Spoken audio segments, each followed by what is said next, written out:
So, I guess time to get started then. Alright. So, hello everyone, this is Tomo here, and I'm being joined with my usual partner in crime, Liam Cole Coulston. How you doing, Cole? I'm doing good, thanks, Tomo. We're here for the Rebbl Big O Weekly Recap. Yay! So yeah, there's no around the grounds or anything this week, because again, we've got no Division 2. Division 3 is finished now, and, we can talk about Division 1 a little bit because we've got a big week coming up with quite a lot of possibilities of who's going to be taking the top 3 spots. Especially that third place is definitely under threat. So, let's just jump right into it. Yeah, well, I believe Tomo was saying a couple of days ago they had a playoff match. You would have seen that the Necromantic team Crushivania and the Orc team Walk Machine 3 actually tied for first place in points in the end, which meant that the rules gave them a friendly match to decide the winner of the division, which happened to be Walk Machine. So Walk Machine will be representing Big O Div 3 in the playoffs. So I guess first off we should probably have a look at his team, Tomo. Yep, I'm pulling them up right now. So, Orc Machine, coached by Lyscaris, he has, obviously, the standard kind of, Orky build, a thrower. He has 4 blitzes, 4 Black Orcs, 2 linemen, and a troll. I can tell you everyone in Div 3 is being absolutely terrified by these 3 blitzes. All with Mighty Blow. It's just been absolutely mad to deal with. His Black Orcs, 2 of them have block. One of them has Strength 5 now. I think that must be a recent addition because I didn't have to deal with that when I played him. And he has 1 Daddy Player lineman, while his troll has guard. So yeah, they're a pretty scary team. If anything, a little light on guard, but of course they are an earlier Orc team. But yeah, they're going to be. It'll be interesting to see how he tries to take down some of the big boys in the other divisions in his first round, since he does have the playoff spot. He really just has to watch out because he doesn't want all his development he's got this season going down to a Chaos Coach round 1 of the playoffs. So it'll be interesting to see how he does, but of course he's going to have a very menacing front line because you'd imagine he's going to have the Troll, he's going to have the 5-strength Black Orc, and usually he's going to get some inducement because his TV isn't very high at only 1530. So compared to some of the Div 1 and Div 2 teams, that's not very high. So he probably will even get another, either Varag or the big troll Ripper, who's a 6-strength troll. So he really could be a menacing front line during the playoffs. Yeah, totally. I imagine as well that, I'm calling it terrifying because I'm a big old Div 3 coach. Maybe if you're like a G-Man 1 or a Rel 1 or something like that, and you're looking at this team with all your development and whatever, 2K plus TV that you have, you're probably looking at this and thinking, okay, I can maybe smash some SPP out of here. Yeah, it's going to be interesting because, of course, inducements are never as effective as, their weight in Mighty Blow or Guard or Strength or AG. But they can be handy. Of course, Wizards are always very handy. And, taking a look at his history, he's been a very good defensive coach anyway. So, although he's going to be down TV and it's going to be tough, a Wizard is going to definitely help him out. And he can also get Ripper, Varag, they can all come and help him out during playoffs and make his team really nasty. Yeah, so I'm just bringing up that tiebreaker game that they had. So if we have a look at it, Work Machine actually succeeded in 49 blocks to Crushivania's 29. And with all of those hitting skills that Work Machine have, you can imagine how that happened, or what the result of all that was. Crushivania ended up sustaining 1 KO, 3 KOs, and a straight up death, whereas Walk Machine only had 2 KOs.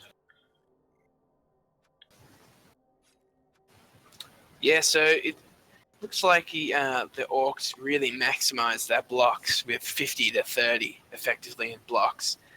And just the claw didn't come through for Crushivania, which can't be too surprising. They aren't the nastiest team. They don't have like a Mighty Blow claw wolf.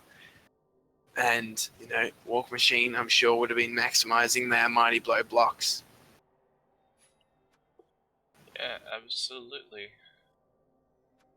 I'm clicking SPP, but there's no SPP because it was a friendly.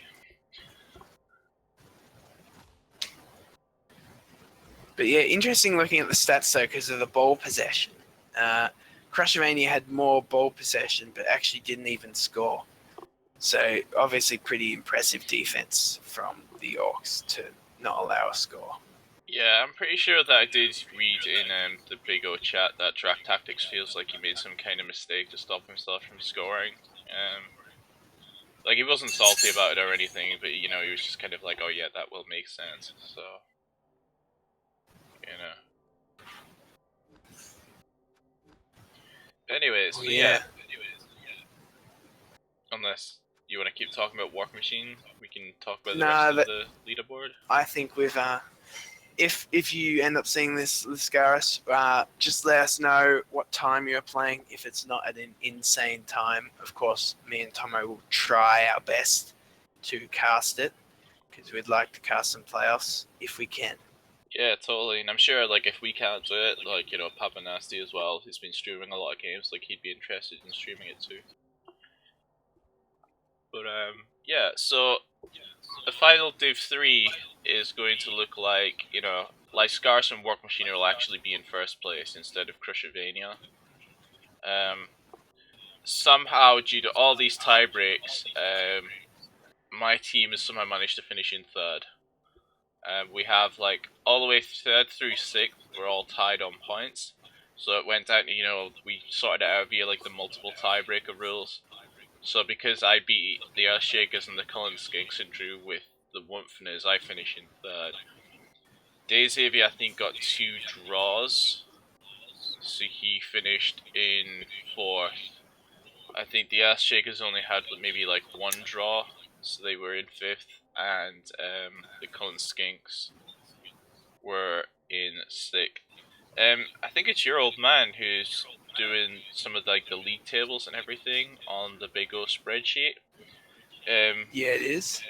So that's been awesome. Like Morka's sorted all of that out on the Big O spreadsheet. If you want to have a look at the intricacies and everything of how all of this was decided, it's all on there.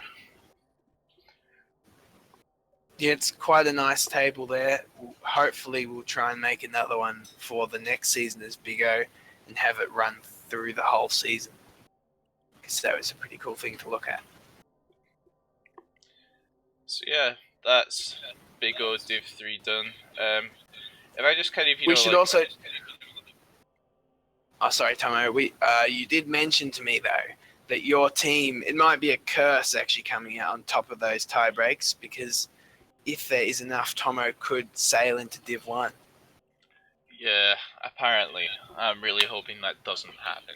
Like, because surely, there's 3 teams in like Div 2, and then, if you're taking like 3 from each division and putting them in Big 1.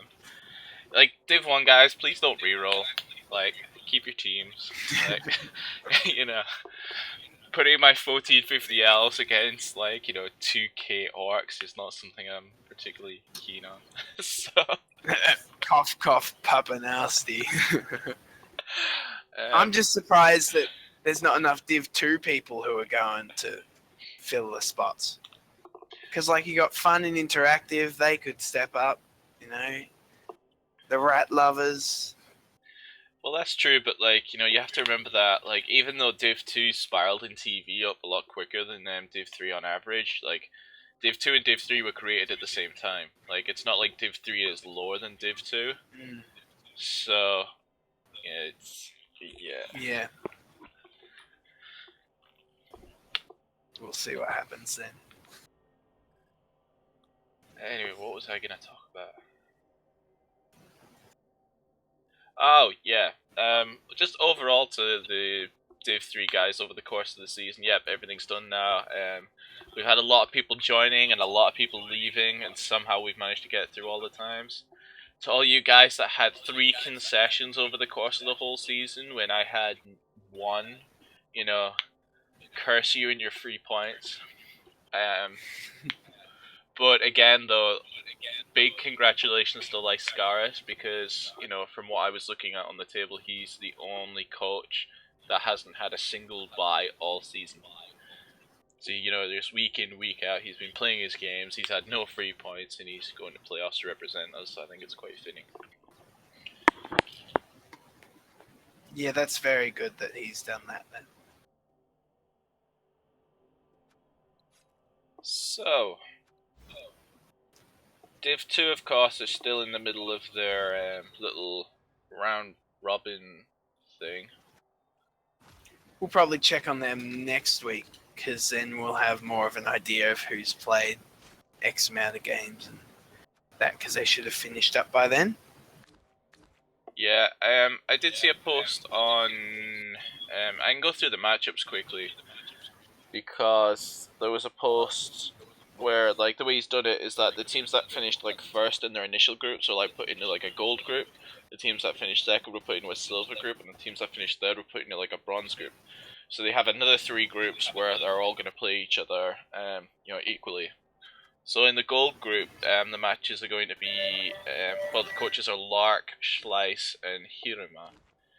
In the silver group is Atomic Caleb, Miraskadu, and Lark's put it Li7H. Who's Li7H? Oh, Lithium. So he's in the silver group, and where was I? The bronze group is Crusader, Philosophical, and Wes C. Which shut up, Siri.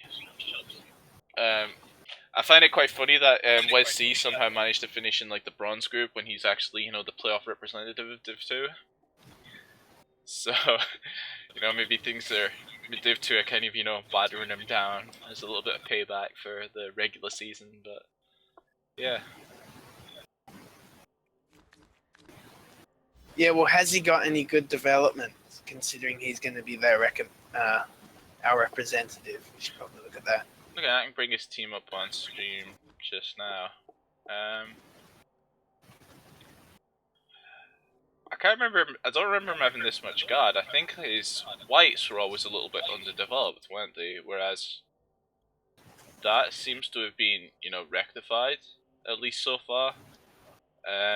So his werewolves, he's got his Mighty Blow Blodge werewolf. He has a Blodge Step werewolf.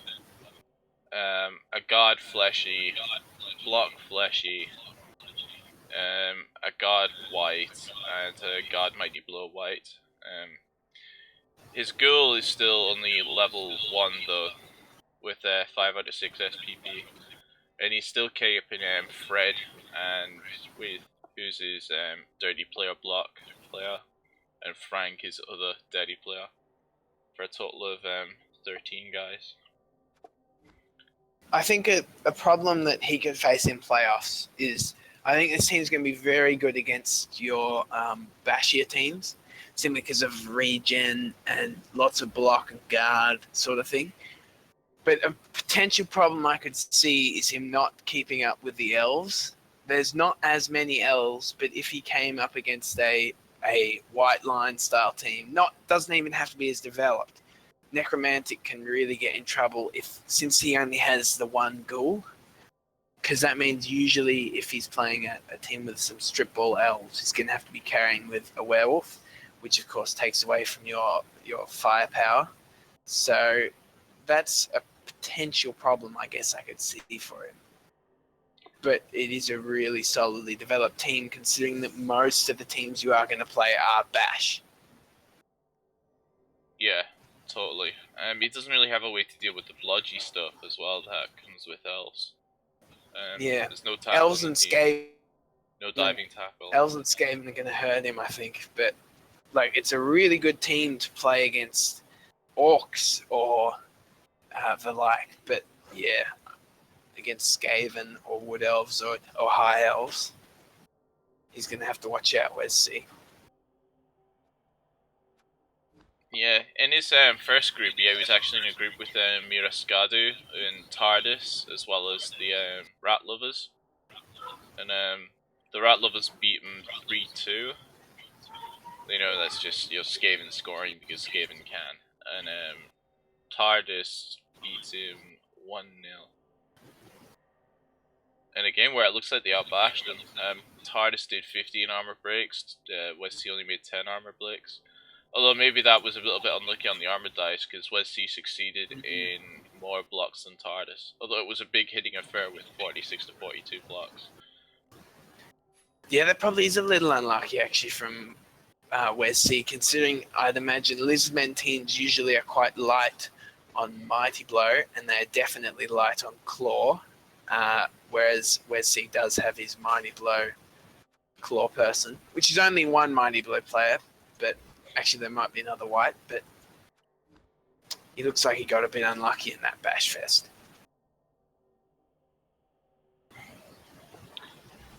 Yeah, anyhow, moving on to Division 1 then. We'll try to get Lark or someone that's really been involved in Div 2 that can go through and, explain the intricacies of everything that's been happening in it for, the last week. But, yeah, now moving to Division 1, I guess we can do our pick 3 teams thing. So, anyone in chat, Sounds good. you can vote for any Div 1 team that you want to see, since we don't have any guests, and we can talk about them. We'll do them last, so just I'll keep an eye on chat. If there's any Div 1 team you want to talk about, type it in and then we'll show them. But for now, cool. You can take your pick of any team in Div 1. For Div 1, I'm going to have a look at one of the teams who has a big chance to make playoffs. He claimed a big scalp, I guess you could say, this week, beating, or was it last week? Yeah, last week beating Bash Incorporated. That team is It's the Speedsters. So very impressive to beat a team like Bash Incorporated. I would imagine that Papanasi would have been targeting those skinks pretty madly, particularly considering the fact that his players are, he's got the 4 skink destroyers. But yeah, he managed to keep away and he managed to get a win, which was pretty big, because it actually puts Yasmir, if he wins next week he has, what does he play? If he beats the Capital Rats, he's guaranteed to be in 3rd place, but he probably will be tie-breaking with someone else. Actually, no, he's not guaranteed. If Papanasi wins both of his matches, Papanasi will still beat him. But if he wins next week, he's got a decent chance at getting it.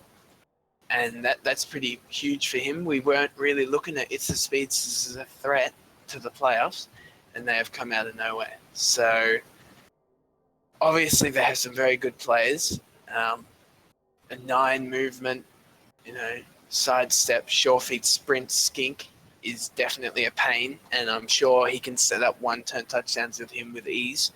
And he's also 2 SPP off his next skill, so I'd imagine Yasmir would be praying for some block, since none of his other skinks have it. What better skink to give it to? But other than that, of course, solid development on the Saurus has been the key for him this season, with block on everyone, 2 mighty blow, 2 guard, 2 tackle, a dodge, break, tackle, block Saurus. Very nicely built team. Yeah, totally. Like, everything just looks super consistent. Like you said, lots of block, lots of guard, mighty blow. What's that nega stat on the Crocs? Bonehead. Oh, sorry, I meant the injury. The injury is the Crocs is Oh, the nickeled, niggle. Yeah, but not the biggest issue, but yeah, with his armor 9, you just have to hope that he doesn't get that far. So yeah, they're pretty good. Just I think we say this every time we look at them. Just need some block on those skinks. So that would really help him out. I don't know if that means like cycling them, like firing skinks after you get it. He's pretty rich, Yasmir, at the moment, but of course he might be saving to replace a Saurus or the Crocs. I'm pretty sure he's pretty rich because his last week game was a bye week against Dwarven around. And I don't know how it's happened, but one of his Saurus has managed to go from below 16 SPP to 23 SPP. It got 11 SPP just through that concede thing. He would have been pretty happy with that. Yeah. MVP on Saurus is always very good. Well, that's MVP And of like both touchdowns. So yeah, when it looks like he's picked tackle to get. Because he's playing Capital Rats, of course, with Skaven, so he's picked tackle to counter all that dodge he's going to encounter against them. but cool. So yeah, Yasmir, awesome job. I'm hoping that we're gonna see some drama next week in Div 1, fighting over this 3rd place spot. So I guess with my pick, I'll have a look at Reese's Ravens, because it's normally someone else that picks Reese's Ravens. I don't normally do it very often, but this time I think I will. So Reese is still running his 2 rerolls with a leader on Hugin. He still has his 4 blitzes, which are really well developed. Arthur Pendragon's actually rolled plus IG this time. He survived a game for like the first time in like forever yesterday. So he's managed to get up to like 7 out of 16 SPP again. Rolled the plus IG. He still has his Frenzy, Blodge, Blitzer, his leader with Sure Hands, who's become like his new ball carrier. Not quite as good as the Arthur Pendragon of old that had 5 strength, but never mind. He has his 4 blockers, 2 of them, all 3, 3 of them that have been leveled have got Mighty Blow. He has tackle on 1, guard on the others, and one of them has dodge as well. Ragnar actually died yesterday, and a straight out block before I had a chance to tune in, so he's been rebought just there as like a rookie. And you have Reese's Peasants, which, see this like column here that says 7 guys? That is a total lie, okay? Like, Reese's Peasants are not armor 7. Reese's Peasants are more like armor 9. Like, there's a little hole there that should be joining up to make that look like a 9 instead of a 7, because the amount of hits that these guys take, they just don't die. They don't get killed. They just stick around and are annoying and obnoxious as hell with that stupid fan thing. Yeah, he's got a really nice Bretonian team. TV efficient, it's just, it's really good, and it's quite exciting actually, because all 3 teams who are vying for that 3rd spot really a well-developed team. We got a great Lizardman team. We got Reese's Ravens, and we have Papanasi's Killer Orcs. So yeah, I really like, especially the development on the blockers. They're often left behind for the Knights on Bretonian teams, but of course the natural access to guard and Mighty Blow is really handy. And like, even though sure Wrestle doesn't help as much with guard, it's still just a handy skill to have. Wrestle can be frustrating, just like Fend. And yeah, he's got 4 guard, 2 on peasants, which is pretty handy too. And the 2 plus AG guys are going to be quite handy for him. Yeah, completely. I think the biggest way that kind of Reese maybe plays that's different from other people is that he's totally not scared to put the boot in. in Div 1. Like, he was talking yesterday, he was playing against, Sam Slade's Norse team, the Cold Coast Cutthroats, and he was saying beforehand he didn't want to ruin the team, He didn't want to kill too many of them because I think Cold Coast are playing against, well, there's someone else that they're playing. I think it might have been, is Might it be Papa? Papa. I think they're Yeah. playing Papa last round. So he didn't want to, murder his team and leave them with absolutely no chance against Papa. But still, every turn after saying that in chat and everything, he was still coming in and putting the boot in with this, daddy player guy over and over and over. And it wasn't until halfway through the second half that the referee actually finally sent this guy off. So Yeah, it's just such a nicely developed team, really. Looking for weaknesses to the team, potentially if it gets in playoffs. He doesn't have his any Mighty Blow Palm tacklers. That's a bit of an issue. Harold Hadrada is getting closer by the minute, so that would be where he hopes, because of course he has a bye round last round. So Reese is really hoping he can get some MVPs in some very nice locations. Harold Hadrada would be a great player for him to get an MVP. Same with Arthur Pendragon, because he just needs that little bit more development to really make them scary. Like getting dodge on Arthur, getting piling on Harold Hadrada will make him much scarier versus the elf teams. But saying that, he does have a blodge sure hands player, which is always a pain for elves as long as he can get in the cage. yeah, absolutely. So okay, having looked at the other two teams fighting over third place spot, I think it's only fitting that for the third one we have a look at the last team fighting over third place, which is of course Papa Nasty's Bash Incorporated. It feels like we're picking the same three teams over every week to talk about. I guess we talk about Id Stud this week. But, these guys just happen to be in the middle of all the drama and everything all the time, so I guess we've got to. So, Papa Nasty's team, like you've seen on here quite a few times already. He has, again, his 4 Black Orcs. One of them's a rookie, actually. I don't know how that happened.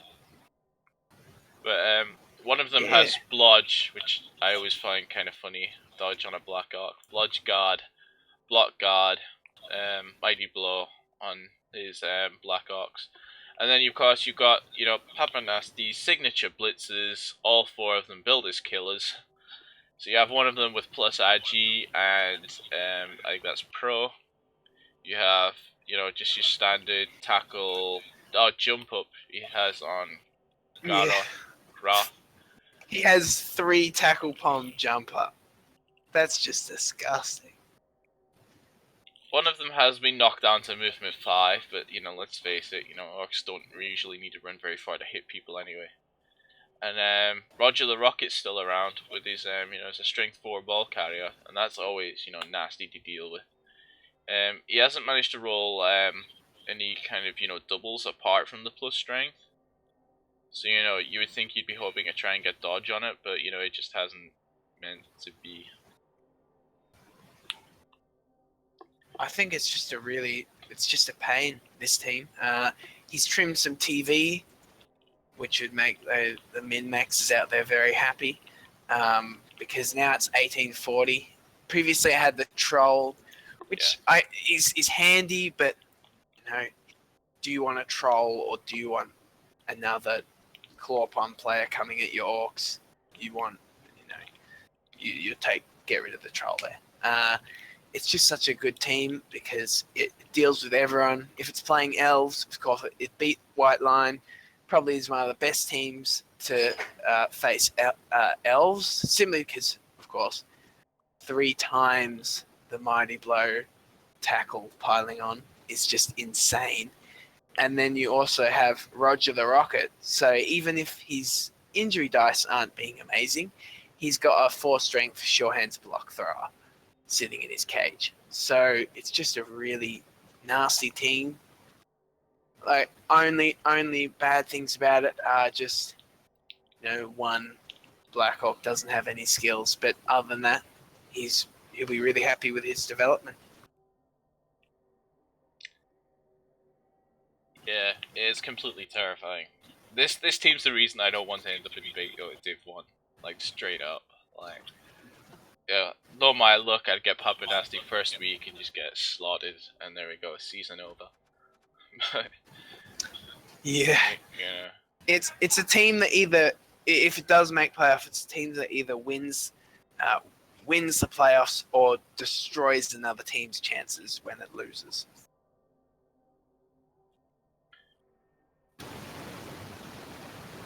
So yeah, they're just so nasty. Yep. Oh, sorry, I thought I had someone Should join we have the a look channel at? there.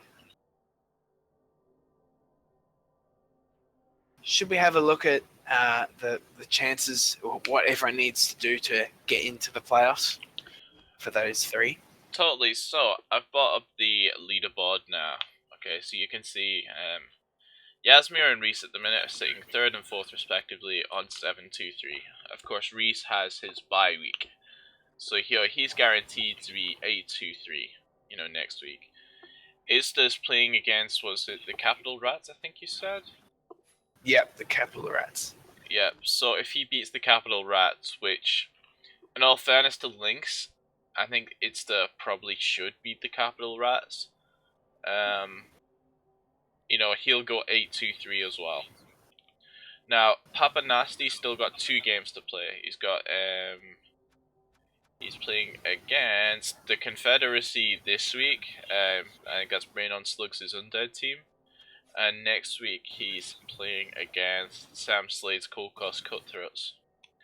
So, if Papa Nasty wins both of his games, he'll go to 8-3-2, which is actually higher than 8-2-3. Yeah. So he'd be So the if one Papa that takes Nasty third wins spot. both, if Papa Nasty wins both, he's safe no matter what. However, if he loses or ties, he's immediately out. He can't make it because Reese is getting that guaranteed win. So that's pretty huge. So it means that Papa needs to win 2 games. Reese needs Papa to lose, and Yasmir needs to win to keep even with Reese and have a shot if Papa Nasty doesn't happen to win. So I'd say that it's fairly even chance that things fall either way. Papa Nasty probably has the advantage against his 2 opponents. Brandon Slugs' Undead are nasty, but they're just not Bash Incorporated. They do not have 4 POM players. That is just insane. But I think the Confederacy will definitely give him a run for his money. And then he's got Cold Coast the next week. Now, Cold Coast, if they can actually live long enough to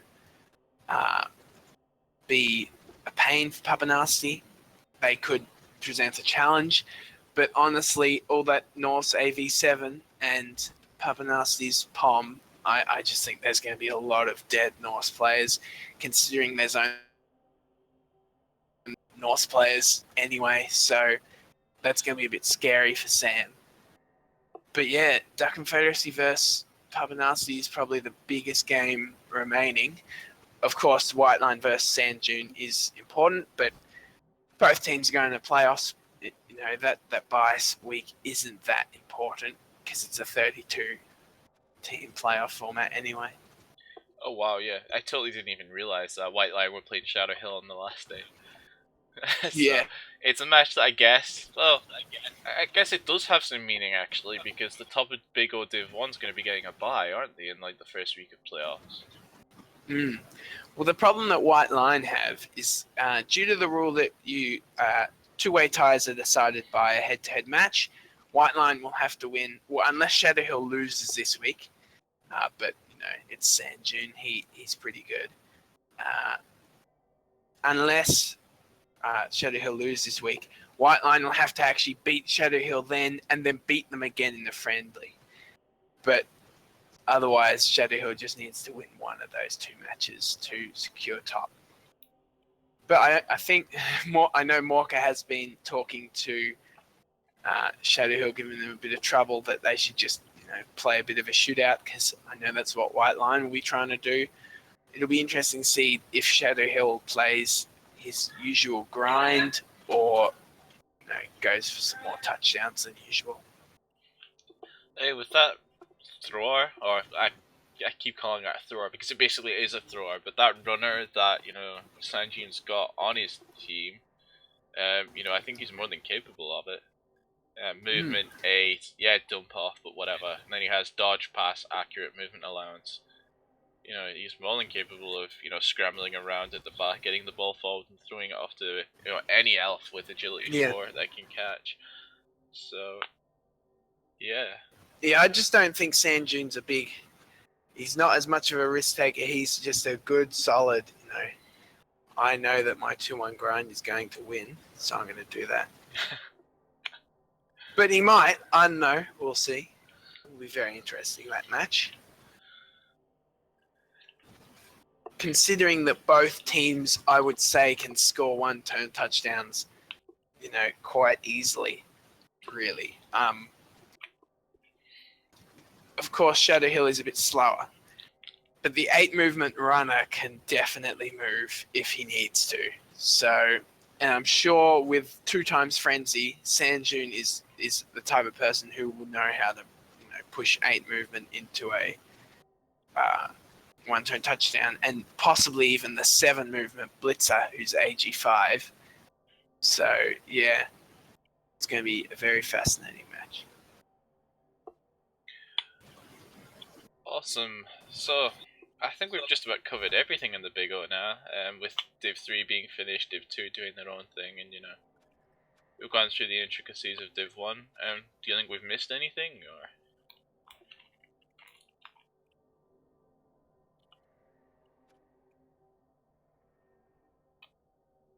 No, that's pretty much it, isn't it? You're muted or something. I can't hear anything that you're saying right now. Am I muted? I just there we go. accidentally muted myself. Yeah, I think that is about it, though. I did see Walkathon did play White Line during the week, which was a good match.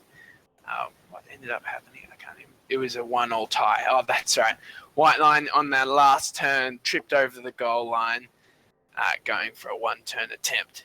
So Walkathon actually said that's the second team to do that to him this season, which is quite funny. But yeah, so Walkathon's actually out, though, which shows how good Big O Div 1 has been this season. One of the better coaches hasn't been able to quite make the playoffs. Yeah, it's the small margins, isn't it?